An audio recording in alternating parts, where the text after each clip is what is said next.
कच्चा चिट्ठा में आज सबसे पहले बात रूस के राष्ट्रपति व्लादिमीर पुतिन के 1 लाख सैनिकों की करेंगे, जिन्होंने यूक्रेन के खार्किव में ऐसा हमला किया कि ज़ेलेंस्की को बड़ा सदमा लगा है। पिछले 24 घंटे में पुतिन की फौज चुन चुनकर यूक्रेन की सेना से क्राइमिया का बदला ले रही है। पुतिन के इस ट्रिपल अटैक में 1 लाख सैनिकों के साथ साथ 900 टैंक भी यूक्रेन को रौंद रहे हैं।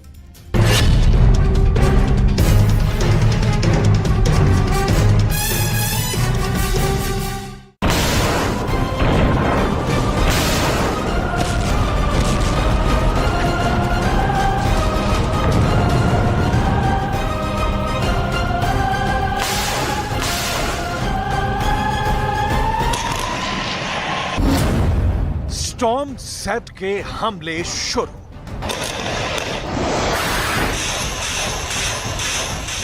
चाहे यूक्रेन की सेना के जनरल हों या फिर नाटो के 31 देशों के जनरल, कोई भी रूस के तूफानी हमलों को रोक नहीं पा रहा है। 4 जून से शुरू हुआ रूस के खिलाफ यूक्रेन का काउंटर अटैक 45 दिन या कहें कि 1.5 महीने बाद भी रूसी सेना को यूक्रेन के पूर्वी और दक्षिणी इलाकों से खदेड़ नहीं पाई है।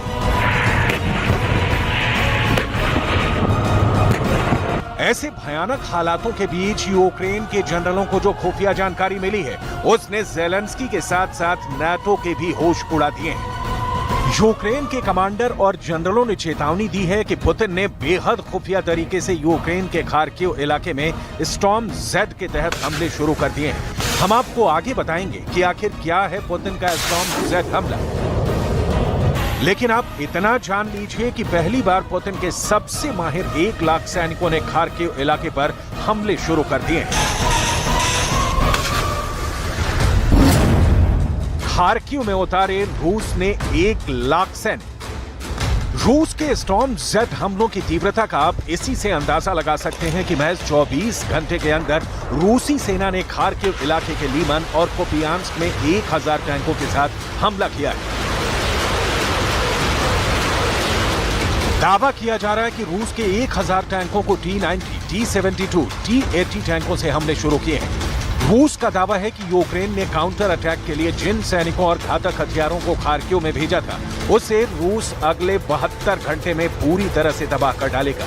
रूस के स्टॉर्म ज़ेड हमलों में 1000 टैंकों का पुतिन की सेना पहली बार इस्तेमाल कर रही है। 1000 टैंकों से पुतिन का हमला। नाटो देश लिथुआनिया में नाटो के 31 देशों की मीटिंग में ज़ेलेंस्की को भरोसा दिलाया गया था कि रूस के घातक हमलों से बचाने के लिए यूक्रेन को हर तरह के घातक हथियार दिए जाएंगे। अमेरिका, ब्रिटेन, जर्मनी और फ्रांस ने तो यहां तक दावा किया था कि रूस की सेना और उसके हथियार बुरी तरह से तबाह हो रहे हैं। इसीलिए अब रूस ज्यादा घातक हमले यूक्रेन पर नहीं कर पाएगा। यूक्रेन के जनरल भी लंबे चौड़े दावे कर रहे थे कि यूक्रेनी सेना ने 17 महीने से ज्यादा की जंग में रूस के 2.5 लाख सैनिकों को मार डाला है। लेकिन देखिए, 350 वर्ग किलोमीटर में फैले यूक्रेन के खार्किव इलाके पर पुतिन ने अपनी सेना से ट्रिपल अटैक शुरू कर दिया है। हैरानी की बात तो यह है कि रूस ने स्टॉर्म ज़ेड हमलों पर कोई बड़ा दावा नहीं किया है, बल्कि यूक्रेन के जनरल और कमांडर दावा कर रहे हैं कि रूस के स्टॉर्म ज़ेड हमले शुरू हो गए हैं। पहले हम आपको दिखाते हैं कि आखिर रूस के स्टॉर्म ज़ेड हमले हैं क्या।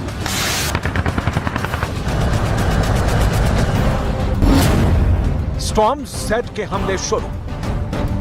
यूक्रेन के कमांडरों की चेतावनी के मुताबिक रूस ने यूक्रेन के खार्किव इलाकों में ट्रिपल अटैक शुरू कर दिए हैं। रूस की सेना ने खार्किव के लीमान और कुपियांस्क पर हमले शुरू किए हैं। स्टॉर्म ज़ेड के तहत पुतिन के पहले अटैक में 1 लाख सैनिक और 900 टैंक शामिल हैं, जो लीमान और कुपियांस्क को रौंदते हुए आगे बढ़ रहे हैं। जानकारों के मुताबिक इस वक्त रूस की सेना पूर्व और दक्षिण इलाके को खास तौर से टारगेट कर रही है। खार्किव में 900 टैंक और 1 लाख सैनिकों से हमला रूस ने इसलिए भी किया है ताकि यूक्रेन के सबसे एडवांस और घातक हथियारों को तबाह किया जा सके।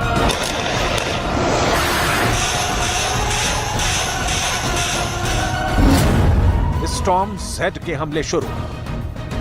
हैरानी की बात तो यह है कि रूस ऐसे वक्त में खार्किव इलाके पर हमले तेज कर रहा है, जबकि यूक्रेन के ओडेसा और मिकोलाइव में रूस यूक्रेन से क्राइमिया पुल पर हुए भयानक हमलों का चुन चुन कर बदला ले रहा है।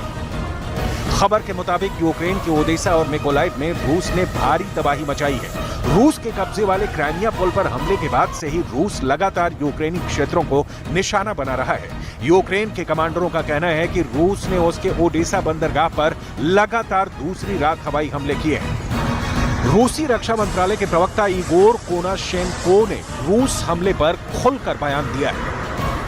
Сегодня ночью вооруженными силами Российской Федерации нанесен групповой удар возмездия высокоточным оружием морского базирования по объектам, где готовились террористические акты против Российской Федерации с применением безэкипажных катеров, а также месту их изготовления на судоремонтном заводе в районе города Одесса. दक्षिण पूर्व से भागे यूक्रेन के जनरल। पूर्व से दक्षिण तक पिछले 24 से 36 घंटे के अंदर रूसी सेनाएं यूक्रेन सेना पर भारी पड़ती जा रही हैं। हारते और पिटते यूक्रेन की हालत देखकर America, France, Britain, Germany, Poland जैसे नेटो देश भी यूक्रेनी सेना के काउंटर अटैक को लेकर बेहद नाराज होने लगे हैं। उन्हें ऐसा लग रहा है कि यूक्रेन अपने युद्ध में नेटो को जानबूझकर इतना फंसा रहा है ताकि नेटो को रूस के खिलाफ सीधा युद्ध करने के लिए मजबूर होना पड़े। रूस ने जिस तरह से यूक्रेन के खार्किव में ट्रिपल अटैक किए हैं वो हैरान करने वाले हैं। 1 लाख सैनिकों के साथ लगभग 1000 टैंकों से हमला नेटो और यूक्रेन के होश उड़ाने वाला साबित हो रहा है। अब आप ये भी देख लीजिए कि रूस का तोपखाना और रॉकेट आर्मी किस तरह से खार्किव इलाके में हमले कर रही है। 555 तोपों ने उड़ाए खार्किव के चीथड़े। रूसी सेना ने 350 वर्ग किलोमीटर में फैले खार्किव शहर और कस्बों पर ट्रिपल अटैक किया है। 1 लाख सैनिकों के साथ 900 टैंक के अलावा रूस के तोपखाने ने खार्किव के चीथड़े उड़ाकर रख दिए हैं। जानकारी के मुताबिक लिमन, कुपियांस्क में रूस ने 555 तोपों से हमले शुरू कर दिए हैं, जबकि रूस की rocket army 370 MLRS rocket system से दिन रात हमले कर रही है। खबर के मुताबिक रूस के तोपखाने और रॉकेट आर्मी ने खार्किव के लिमन और कुपियांस्क में यूक्रेनी सेना को तबाह करके रख दिया है। इन इलाकों का रूसी सेना ने वही हाल किया है जो ओडेसा और मिकोलाइव का किया है। दक्षिण पूर्व से भागे यूक्रेन के जनरल। В районе городов Николаев и Одесса уничтожены хранилища топлива общим объемом около 70 тысяч тонн, с которых осуществлялось обеспечение военной техники вооруженных сил Украины горючим. Все спланированные к удару цели поражены. Зафиксированы пожары и детонация на уничтоженных объектах. यूक्रेनी सेना के जनरल और कमांडर ज़ेलेंस्की को लगातार ताजा हालात के बारे में जानकारी दे रहे हैं। बेशक यूक्रेन के पास बेहतरीन खुफिया इनपुट और नेटवर्क मजबूत है, लेकिन पुतिन जैसे लड़ाके के सामने नाटो और यूक्रेन पानी मांग रहे हैं। रूस के स्टॉर्म जेड हमलों को लेकर यूक्रेन में हड़कंप मच गया है, क्योंकि पुतिन ने 1.5 महीने पहले ही कह दिया था कि रूस के 7 लाख रिजर्व सैनिक जब यूक्रेन पर चारों तरफ से हमला करेंगे तो यूक्रेन को कोई बचा नहीं पाएगा।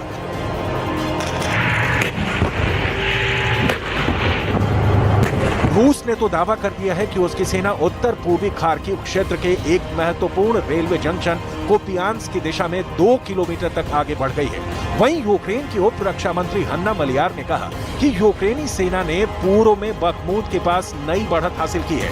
हैरानी की बात यह है कि पिछले 6 हफ्तों से यूक्रेन बखमूत से रूसी सेना को खदेड़ नहीं पाया है और अब यूक्रेन के पूर्वी और दक्षिणी इलाकों पर पुतिन के ट्रिपल अटैक भी शुरू हो गए हैं। हालांकि ज़ेलेंस्की अभी भी जीत के दावे कर रहे हैं।